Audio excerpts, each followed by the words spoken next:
Selamat malam, Bapak Sony selaku dosen OFB, Organisasi Fungsional Bisnis dari kelas E. Perkenalkan kami dari kelas OFB kelas E. Organisasi Fungsional Bisnis dari kelas E kelompok 10.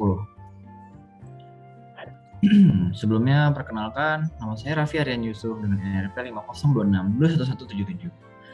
Lalu ada teman saya Ibu Cimadi Arisudana dengan NRP 5026 2111188. Lalu ada Nafi Muhammad Rohman 5026 21149. Pada topik hari ini kami akan membahas tentang dasar-dasar pengambilan keputusan, manajemen era global, lingkungan eksternal, perencanaan strategis, dan juga elemen dan desain dalam struktur organisasi yang telah dibahas pada pelajaran OFB yang telah dibahas pada pekan-pekan sebelumnya. Lalu kita juga akan membahas tentang HMSI, yaitu adalah Himpunan Mahasiswa Sistem Informasi. Himpunan Mahasiswa Sistem Informasi ITS atau HMSI ITS adalah organisasi yang berbentuk organisasi kemahasiswaan berbasis manajerial, keilmiahan, dan minat bakat yang mendukung di bidang keprofesian jurusan Sistem Informasi. HMSI adalah organisasi yang bersifat ilmiah dan juga non-politik. Lalu pada hari ini kami telah melakukan observasi terhadap HMSI yang dimana kami akan membahas tentang strategi manajemen HMSI pada era global, lalu lingkungan eksternal yang berdampak pada HMSI, lalu juga perencanaan strategis yang dilakukan oleh HMSI, elemen dan desain dalam struktur HMSI. Yang pertama itu adalah dasar pengambilan keputusan. Apa itu dasar pengambilan keputusan? Dasar pengambilan keputusan. Kata keputusan sendiri berarti menentukan, mengakhiri, menyelesaikan, mengatasi. Keputusan adalah pengakhiran daripada pemikiran tentang apa yang dianggap sebagai masalah, sebagai sesuatu yang merupakan penyimpangan daripada yang dikehendaki, direncanakan atau dituju dengan menjatuhkan pilihan pada salah satu alternatif pemecahannya. Lalu kesimpulannya itu dapat diartikan bahwa pengambilan keputusan adalah memilih dan menetapkan satu alternatif yang dianggap paling tepat dari beberapa alternatif yang dirumuskan. Keputusan itu harus bersifat fleksibel, analitis, dan mungkin untuk dilaksanakan dengan dorongan sarana, prasarana, dan sumber daya yang tersedia. Lalu akan dilanjutkan oleh teman saya. Nah, manajemen era global. Apa itu manajemen era global? Manajemen era global, pada era globalisasi ini terdapat banyak perubahan tatanan terhadap suatu organisasi atau perusahaan yang berujung menuntut adanya perubahan dalam penerapan prinsip-prinsip manajemen yang dapat membawa organisasi atau perusahaan tersebut menuju ke arah yang lebih maju. Itu apa? Nah, salah satu cara HMSI dapat manajemen era global adalah pakai MEDFO atau Media Information Department. Program-program MEDFO Department HMSI, mereka memakai layar HMSI, itu adalah YouTube channel mereka, podcast HMSI yang di layar HMSI. Mereka juga punya Instagram HMSI dan Student Exchange. Selanjutnya adalah lingkungan eksternal. Apa itu lingkungan eksternal? Lingkungan eksternal, masih load. Faktor eksternal terdiri atas unsur-unsur yang berada di luar organisasi, di mana unsur-unsur ini tidak dapat dikendalikan dan diketahui terlebih dahulu oleh manajer. Di samping itu juga akan mempengaruhi manajer di dalam pengambilan keputusan yang akan dibuat. Faktor eksternal dibagi menjadi dua, yaitu faktor mikro dan faktor makro. Apa itu?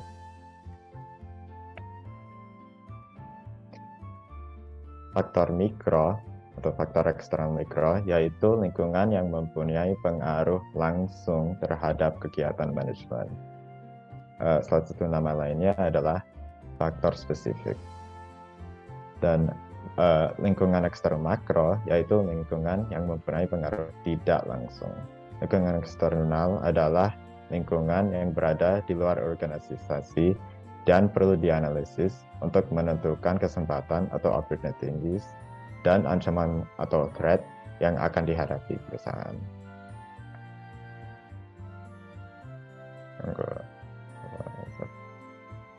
Nah, ini adalah faktor-faktor eksternal. Demografis.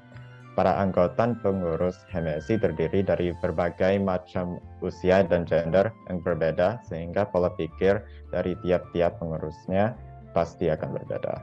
Kedua, ekonomi. Departemen Student Welfare HMSI membutuhkan keuangan atau dana untuk menjalankan program-programnya. Ketiga, hukum. Hukum yang mengatur adalah AD/ART yang dibahas pada Mubes HMSI. Keempat adalah sosbud. HMSI harus memperhatikan sikap, nilai, etika, dan gaya hidup. Aspek-aspek tersebut perlu diperhatikan agar berinteraksi dari antara anggota berjalan dengan baik. Oke. Dan kelima yang terakhir, teknologi. Faktor ini juga penting karena Departemen SI sendiri adalah jurusan yang mempelajari tentang bisnis dan komputer. Selanjutnya, ke teman saya, I Gusti Made. Baik, selanjutnya ada perencanaan strategis.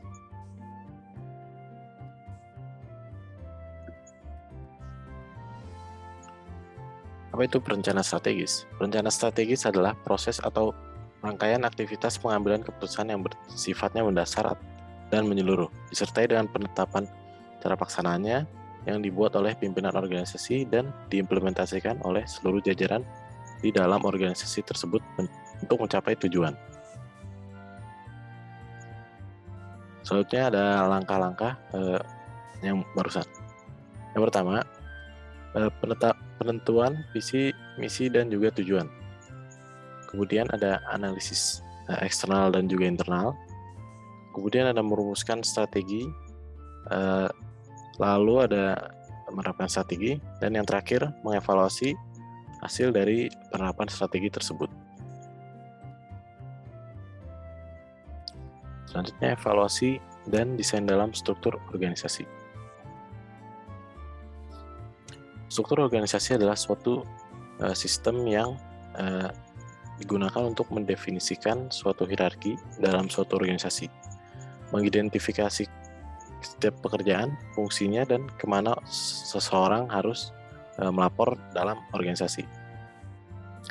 Struktur ini dikembangkan untuk menetapkan bagaimana bisnis operasi dan membantu usaha dalam mencapai tujuannya untuk memungkinkan pertumbuhan di masa depan. Struktur diilustrasikan menggunakan bagan organisasi. Nah, berikut ini adalah bagan organisasi dari HMSI pada pengurusan sebelumnya, di mana ketua HMSI yaitu Muhammad Noval Rayat. Di bagian ini tertampil jelas kepengurusan-kepengurusannya. Yang pertama ada BPH, ada bagian BPH, dan terlihat jelas departemen-departemen yang ada dalam HMSI. Jadi strukturnya terlihat jelas gitu. Nah, berbicara tentang struktur, berdasarkan observasi yang kami dapat, HMSI ini memiliki jenis struktur organisasi yang berbasis organisasi fungsional, yang dimana divisi yang tersedia pada HMSI adalah divisi yang berjalan berdasarkan fungsi pekerjaan umum dan membaginya sesuai dengan divisi pekerjaan tersebut, di mana rantai komando utama ada pada ketua HMSI dan komando untuk setiap divisi dipegang oleh ketua divisi tersebut.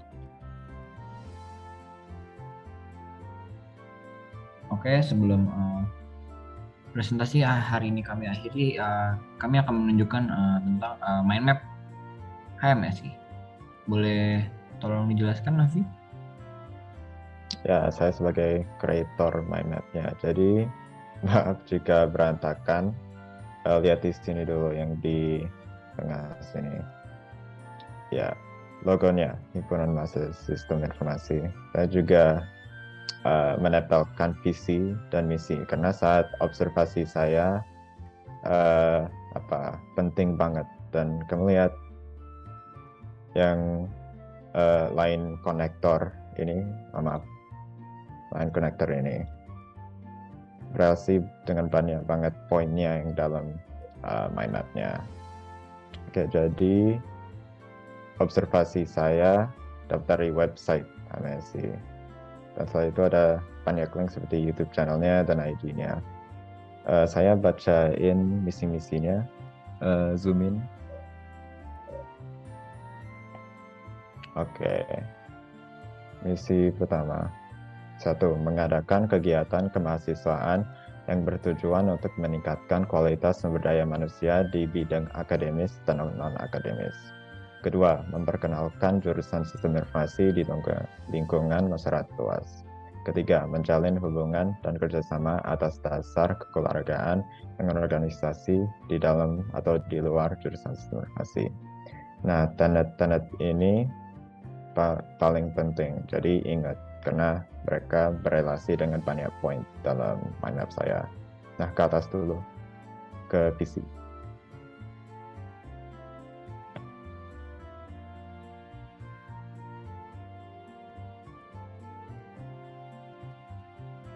Ya.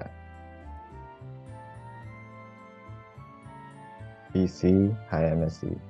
Terwujudnya organisasi mahasiswa yang prestatif sebagai bentuk eksistensi, keteladanan, dan pencitraan positif HMSI di masyarakat Indonesia yang berlandaskan ketuhanan yang Maha Esa. Nah, ini penting juga. Tunggu zoom out.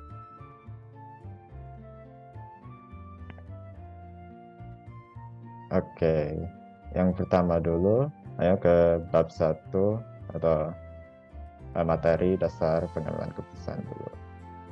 Yang kuning.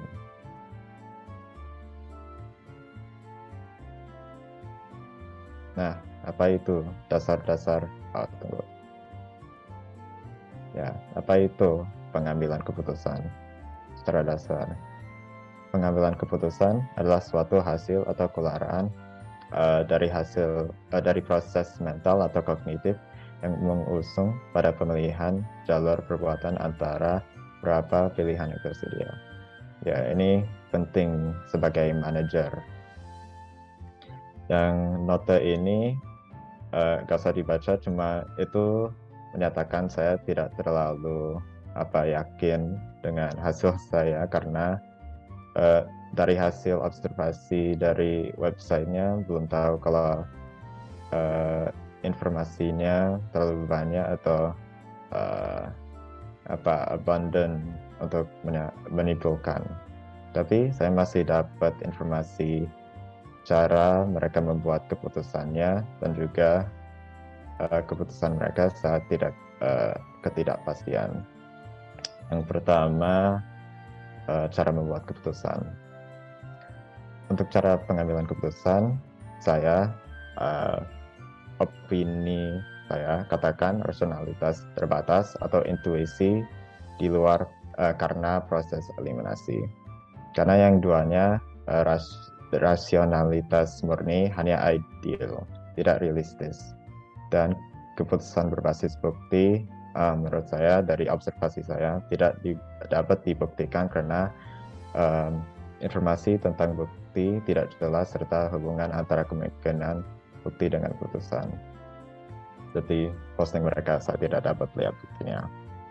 Nah, ini contoh informasi yang tidak yakin saya. Keputusan saat ketidakpastian itu dalam saya belum lihat HMSI dalam situasi ketidakpastian. Jadi saya belum tahu. Saya berharap mereka memakai maksimin, dan itu adalah memaksimalkan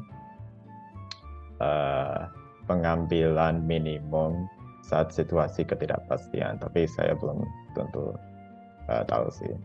Oke, zoom out lagi. Nah, materi kedua adalah lingkungan eksternal, kalau tidak salah. Yang hijau ini. Apa itu lingkungan eksternal? Definisinya, Lingkungan eksternal adalah semua elemen di luar organisasi yang relevan untuk operasi. Unsur-unsur di luar organisasi sulit dikendalikan namun berpengaruh terhadap organisasi. Nah, ada 4 materi yang berelasi dengan HMSI yang saya dapat tahu. Ada lingkungan eksternal, spesifik dan general, atau dalam presentasinya makro dan mikro. Kultur organisasi, matriks ketidakpastian, dan stakeholder atau orang yang kepentingan dengan organisasi yang dipengaruhi oleh keputusan mereka. Jadi pertama berfokus dengan ini dulu, spesifik dan general. Lingkungan eksternal yang secara langsung mempengaruhi organisasi adalah anggota dari sistem informasi itu sendiri, karena salah satu tujuannya adalah perbaikan mereka. Kekuatan eksternal umum dapat berupa apa saja yang mempengaruhi mereka dengan cara apapun, ya sebagai general atau umum, seperti masyarakat luas atau otoritas mereka, seperti IT secara keseluruhan. Nah, maksud saya dengan perbaikan mereka, itu karena misi-misinya mengadakan kegiatan mahasiswaan untuk meningkatkan kualitas sumber daya. Jadi ya maksud saya perbaikan mereka. Dan itu cuma salah satu contoh yang berelasi dengan misi-misi mereka. Selanjutnya ini aja, kultur organisasi. Menurut saya mereka berfokus kepada inovasi. Dalam banyak deskripsi departemennya di website yang ini, ada 2 poin menurut saya utama, yaitu meningkatkan bakat individu yang dimisi lagi, dan menggunakan keterampilan tersebut, scroll down, untuk inovasi. Tujuan utamanya adalah untuk meningkatkan dan mengkhususkan potensi anggota, kemudian menerapkan anggota ini dalam situasi kehidupan nyata dan menciptakan suasana kompetitif murni untuk inovasi yang berarti mereka tidak keberatan gagal dan bisa mengambil risiko. Itu informasi yang saya dapat dari deskripsi departemen dari website ini. Selanjutnya ini aja, matriks ketidakpastian. Nah, kalau kamu lihat matriksnya ada kompleks, stable, dynamic, dan simple. Dan menurut saya, baca ini dulu. Setelah menganalisis bagaimana mereka mencapai tujuannya dan mereka HMSI, anggota independen HMSI dianggap sebagai jika anggota independen HMSI dianggap sebagai komponen, itu bisa menjadi hubungan kompleks yang stabil karena ada banyak komponen dengan banyak talenta atau bakat independen untuk ditingkatkan. Namun bakat ini tidak berubah sehingga tidak dinamis, karena tidak realistis kalau suatu orang bisa main gitar, setelah itu bisa main piano atau mengedit video atau apa. Jadi bakatnya tidak berubah-ubah. Tidak realistis bagi seseorang untuk mengubah bakat dengan cepat. Ya. Namun jika tindakan individu diperhitungkan, itu dapat terus berubah dan bisa menjadi lingkungan yang dinamis. Ya, itu bergantung jika aksinya setiap individu dipergantungkan pada matriks ketidakpastian itu. Juga publik yang lebih luas dan membuat hubungan dengan organisasi eksternal juga bisa menjadi dinamis dan kompleks. Nah, hubungan dengan organisasi eksternal itu juga berelasi ke misi-misi karena mereka mau memperkenalkan jurusan sistem informasi dengan lingkungan masyarakat luas. Dan menurut saya itu adalah yang dinamis dan kompleks. Oke. Saya sudah ini, dan terakhir dalam lingkungan eksternal adalah stakeholder. Pemangku kepentingan atau entitas yang terkena dampak keputusan HMSI sebagian besar adalah anggota HMSI itu sendiri sebagai karyawan teknis dan pelanggan serta masyarakat. Adanya media stakeholder karena ada postingan aktif di website dan Instagram. Itu namanya Medfo atau media informasi. Pesaing HMSI atau kompetitor dalam pandangan tertentu bisa jadi himpunan mahasiswa lain, bisa, tapi saya belum tahu jika mereka dalam kompetisi. Tapi juga ada kompetisi antar jurusan atau bahkan antar anggota sendiri seperti yang tertuang di Departemen Aplikasi Riset dan Teknologi. Nah, ini ya Departemen Aplikasi dan Teknologi, itu dari websitenya juga, dari deskripsinya. Nah, itu semua untuk lingkungan eksternal. Masih ada 3 bab lagi, tunggu zoom up.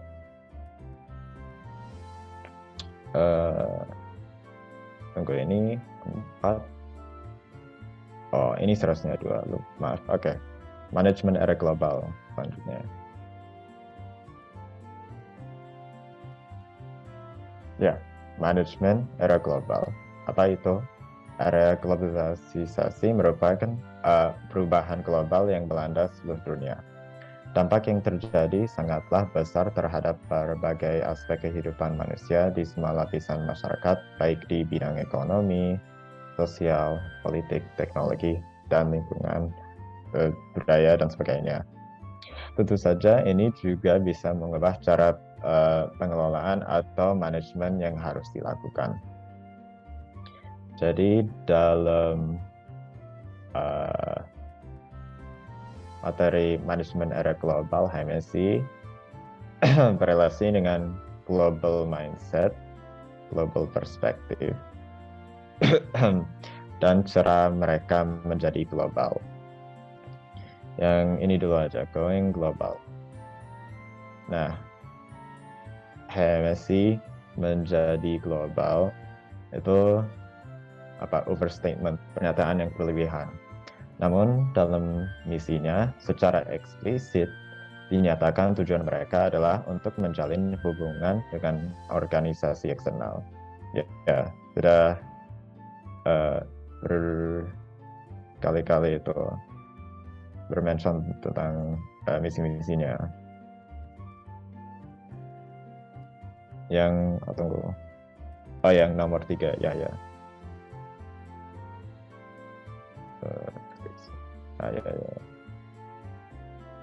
Oke, selanjutnya global perspective.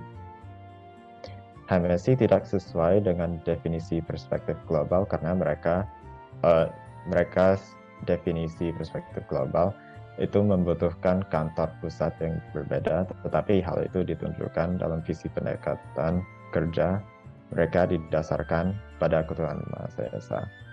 Ya, ini visinya, dan kalau mau zoom out ke itu.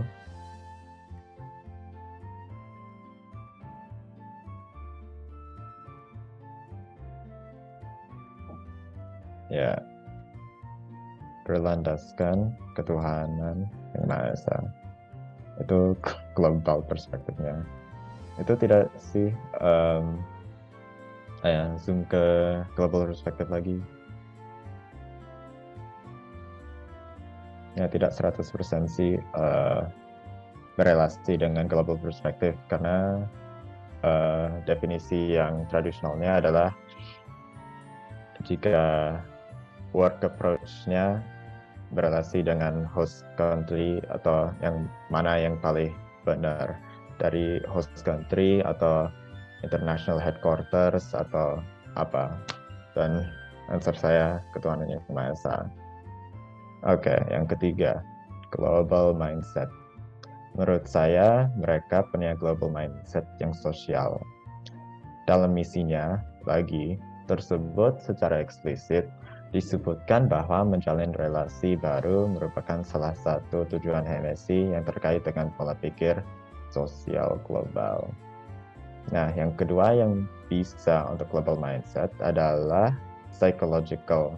Dan psychological itu openness to new ideas atau ya berinovasi, dan itu tunggu zoom out.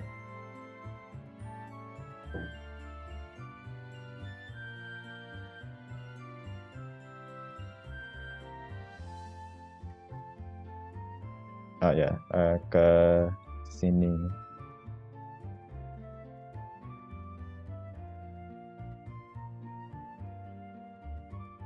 Ya, ke atas. Nah, global mindset, psychological, openness to new ideas itu berrelasi dengan inovasi. Cuma mau mention itu sih. Karena inovasi ya membuat sesuatu baru. Oke, ada dua lagi, perencanaan strategis dan elemen dan desain dalam struktur organisasi.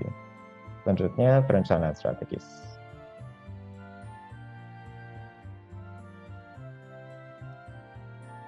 Nah, apa itu? Perencanaan strategis adalah proses yang dilakukan suatu organisasi untuk menentukan strategi atau arahan, serta mengambil keputusan untuk mengalokasikan sumber dayanya, termasuk modal dan sumber daya manusia, untuk mencapai strategi yang mau dicapai. Nah, ada 4 kali ini. Saya menganalisis threat atau competitive threat yang bisa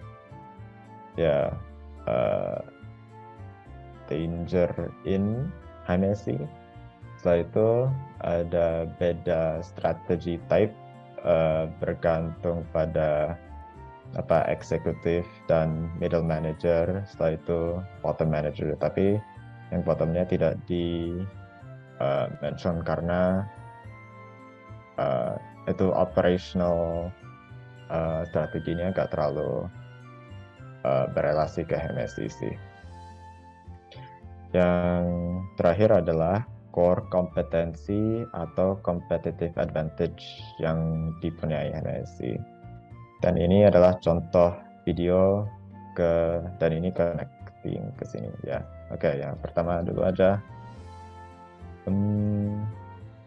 Top level. Oke. Menurut saya top level strategy type mereka adalah renew, dan ada 3, growth dan stability dan juga renew.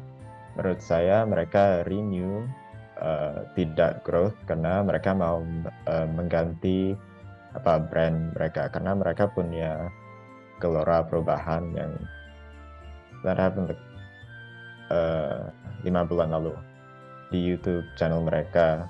Ini buktinya, gelora perubahan. Oke. Ya, itu sudah. Nah, setelah itu di bawah itu adalah middle level strategy type atau differentiation. Untuk jenis strategi tingkat menengah akan menjadi diferensiasi karena berusaha meningkatkan kualitas sumber daya manusia. Ini saya dapat dari misi lagi. Fokus dan kepemimpinan biaya itu yang middle manager strategy type yang lain, fokus dan cost leadership, dibandingkan dengan organisasi lain, dan HMSI tidak melakukan itu karena HMSI tidak, menurut saya at least, membandingkan result mereka dengan organisasi lain. Saya belum ada bukti itu dari observasi saya. Oke. Nah, ada threat dan advantage mereka. Pertama, threat dulu aja.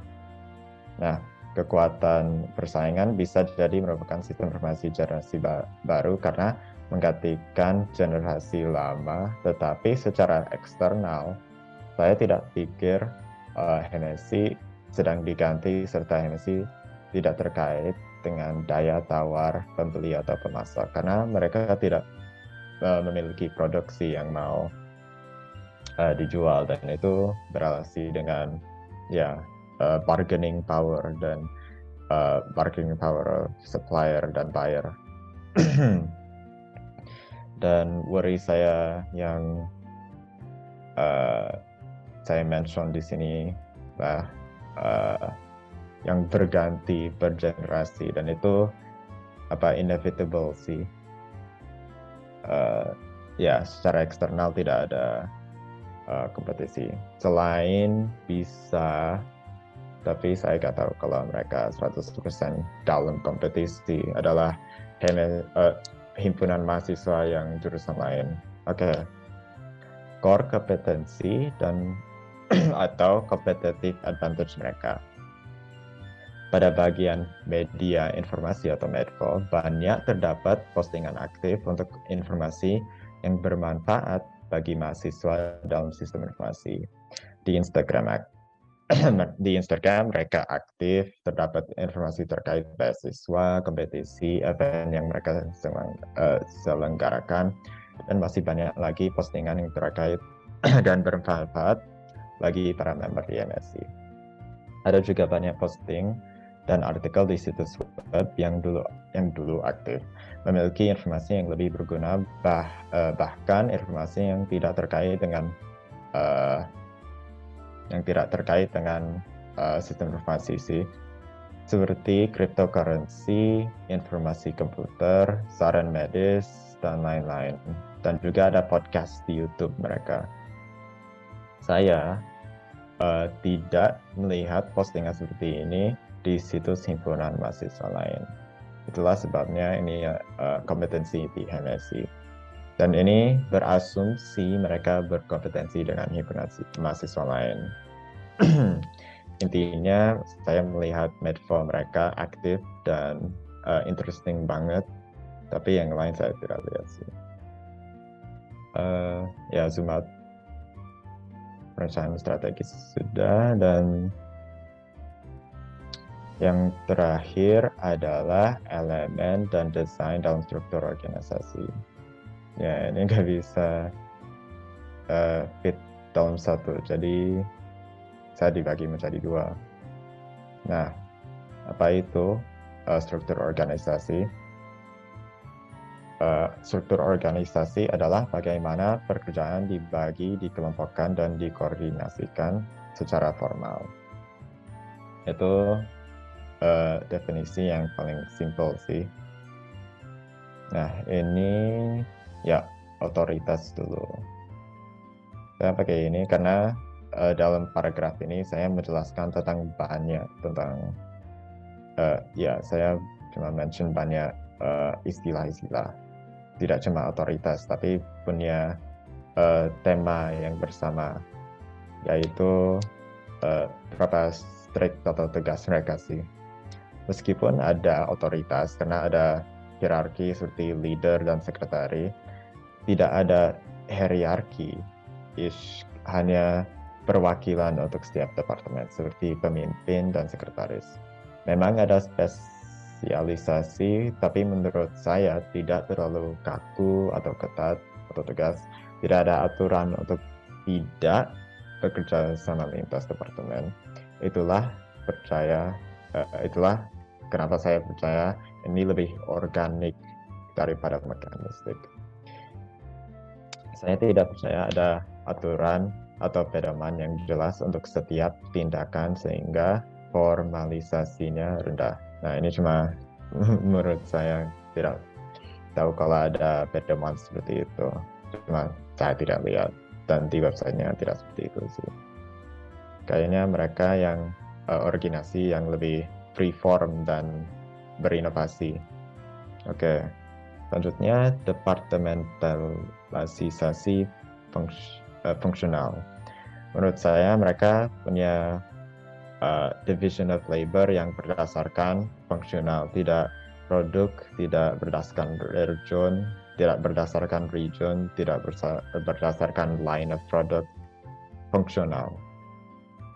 Departementalisasinya itu fungsional berdasarkan pada peningkatan organisasi itu sendiri, seperti pengembangan sumber daya manusia, human resource development, dan departemen yang terkait dengan organisasi seperti penelitian dan aplikasi teknologi dan pengembangan teknologi. Ya, menurut saya itu fungsi-fungsi HMSI. Yang terakhir adalah menurut saya mereka learning organization. Ini kembali ke misinya, yaitu meningkatkan kualitas sumber daya manusia lagi. Nah, ya sini aja. HMSI adalah organisasi pembelajar. Ya, pengertian organisasi pembelajar adalah organisasi yang terampil dalam menciptakan, memperoleh, dan mentransfer pengetahuan, dan memodifikasi perilakunya untuk mencerminkan pengetahuan dan wawasan baru, ya baru lagi inovasi, dan terbukti dengan tujuan utama HMSI untuk meningkatkan bakat anggota HMSI. Ya itulah semua dari saya. Terima kasih telah disimak. Dan maaf jika ada kesalahan. Terima kasih banyak Nafi. Oke, selanjutnya balik lagi ke slide. Made tolong. Sudah penutup ya, sudah di ujung acara pada hari ini. Baik, kita tutup saja. Terima kasih banyak sudah mendengarkan presentasi kita pada hari ini. Kami dari kelompok 10 izin pamit. Wassalamualaikum warahmatullahi wabarakatuh.